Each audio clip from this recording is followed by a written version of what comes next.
ये दुनिया अजब गजब बातों और रहस्यों से भरी हुई है। कई बार तो ऐसी ऐसी जानकारी मिलती है कि उस पर हैरत करें या विश्वास समझ नहीं आता। आज भी हम आपको कुछ ऐसी ही दिलचस्प बातों से रूबरू कराने जा रहे हैं। हम आपको भारत के कुछ ऐसे रहस्यमय गांवों के बारे में बताने जा रहे हैं जिनके बारे में आपने शायद ही कभी सुना हो।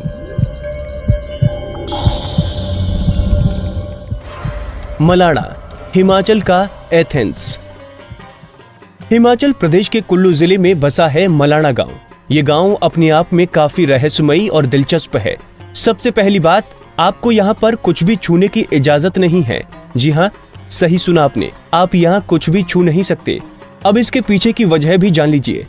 दरअसल मलाणा निवासी अपने आप को सर्वश्रेष्ठ मानते हैं। ऐसे में किसी बाहरी इंसान ने अगर उनके मंदिर, घर, यहाँ तक की दुकानों को भी छू लिया तो वो उस पर 1000 से 2000 तक का जुर्माना लगा देते हैं। यहाँ के निवासी भारत का संविधान भी नहीं मानते। इनके अपने सदन है और उसके अपने नियम कानून हैं जिसका वो बेहद सख्ती से पालन करते हैं। इनका कहना है कि नियम तोड़ने से हमारे देवता नाराज हो जाएंगे, जिससे पूरा गांव तबाह हो जाएगा। गांव वाले जमलू ऋषि की पूजा करते हैं। इस गांव के इतिहास के मुताबिक जमलू ऋषि ने ही इस गांव के नियम कानून बनाए थे। इस गांव का लोकतंत्र दुनिया का सबसे प्राचीन लोकतंत्र में से एक है। ऐसा माना जाता है कि जमलू ऋषि को आर्यों से भी पहले से पूजा जा रहा है। उनका उल्लेख पुराणों में भी आता है। अब कुछ और दिलचस्प बातें।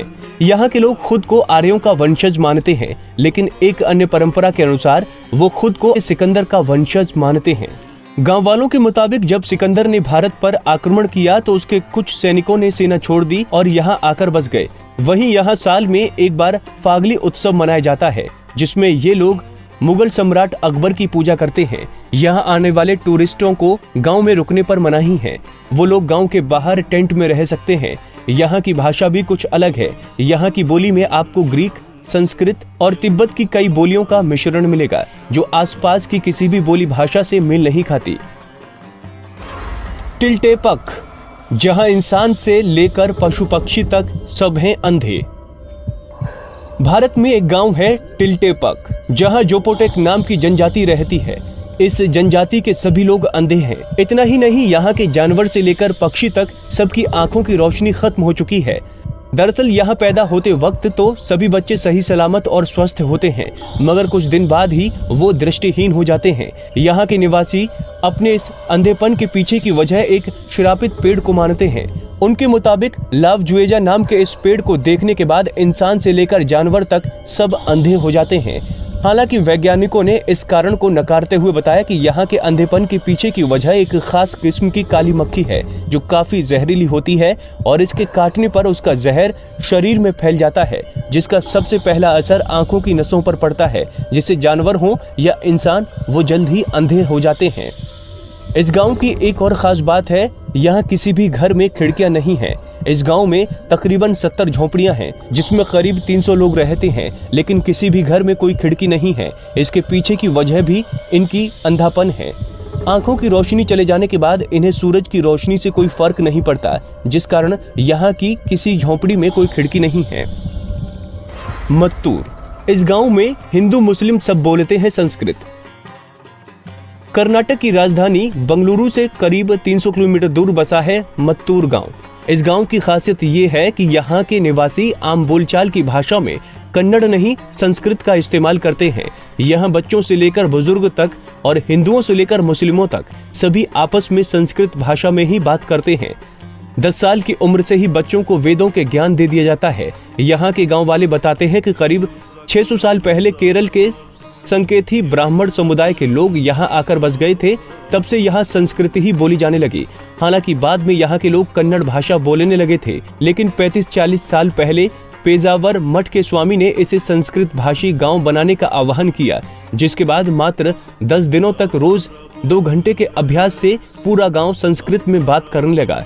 मत्तूर गाँव में 500 से ज्यादा परिवार रहते हैं, जिनकी संख्या तकरीबन 3500 के आसपास है। वहीं मध्य प्रदेश में भी एक गांव है जहां पर कोई केवल संस्कृत में बात करता है। वो गांव है राजगढ़ जिले का झिरी गांव। 1000 की आबादी वाले इस गांव में 70% लोग संस्कृत में बात करते हैं। झिरी के लोगों के मुताबिक उनके गांव का नाम कर्नाटक के मत्तूर गांव से पहले आना चाहिए, क्योंकि मत्तूर में 80% आबादी ब्राह्मणों की है। जिन्हें संस्कृत विरासत में मिली है। वहीं झिरी में केवल एक ब्राह्मण परिवार है और बाकी क्षत्रिय और अनुसूचित जाति के लोग हैं जो आपस में संस्कृत में बात करते हैं। कुलधरा, रहस्यों में लिपटा एक वीरान गांव। राजस्थान अपने आप में कई तरह के रहस्यों को समेटे हुए है। इसी में से एक है जैसलमेर का कुलधरा गांव। करीब 170 साल पहले इस गांव के सभी निवासी रातों रात इस गांव को छोड़कर चले गए। इस गांव के वीरान होने के पीछे दो कहानियां प्रचलित हैं। पहली कि यहाँ के शासक सलीम सिंह की बुरी नजर गांव की एक खूबसूरत लड़की पर पड़ गई। वो जबरदस्ती उस लड़की पर शादी करने का दबाव बनाने लगा। हालांकि गांव के लोगों ने अपने सम्मान और गौरव के खिलाफ इस तरह की शादी मंजूर नहीं थी। ऐसे में गांव के मुखिया ने फैसला लिया कि वो रातों रात इस गांव को छोड़कर चले जाएंगे। जाते वक्त उन्होंने इस गांव को श्राप दिया कि इस जगह पर कभी भी कोई बस नहीं पाएगा। वहीं दूसरी कहानी के मुताबिक यहाँ का शासक सलीम सिंह ब्राह्मणों पर बहुत अत्याचार करता था। उसके अत्याचारों से दुखी होकर ब्राह्मणों ने गांव छोड़ने का फैसला किया, लेकिन जाते वक्त उन्होंने गांव को श्राप दे दिया कि इस जगह पर कोई भी बस नहीं पाएगा।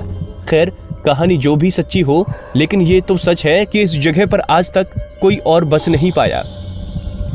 कोडिन्ही, ये है जुड़वा लोगों का गांव। आमतौर पर किसी के भी परिवार में एक या बहुत हुआ तो दो जुड़वा बच्चे होंगे। खैर, किसी किसी परिवार में तो एक भी नहीं होता, लेकिन केरल का एक गांव ऐसा है जहां हर परिवार में 2 से 3 जुड़वा बच्चे हैं। यकीन नहीं होता, लेकिन ये सच है। अगर वैश्विक स्तर पर देखें तो हर 1000 बच्चे पर 4 जुड़वा पैदा होते हैं। एशिया में तो ये दर 4 से भी कम है, लेकिन केरल के कोडिन्ही गांव में हर 1000 बच्चे पर 45 बच्चे जुड़वा पैदा होते हैं। इस मुस्लिम बहुल क्षेत्र की कुल आबादी 2000 है। इस गांव में घर, स्कूल, बाजार, हर जगह हम शक्ल नजर आते हैं। ऐसा बताया जाता है कि इस गांव में जुड़वा जोड़े में सबसे उम्रदराज 65 साल के अब्दुल हमीद और उनकी जुड़वा बहन कुन्ही दहिया है। ऐसा माना जाता है कि इस गांव में तभी से जुड़वा बच्चे पैदा होना शुरू हो गए थे। शुरू में तो सालों में कोई इक्का दुक्का जुड़वा बच्चा पैदा होते थे, लेकिन बाद में इसमें तेजी आई और अब तक तो बहुत ही तेज रफ्तार से जुड़वा बच्चा पैदा हो रहे हैं। ब्यूरो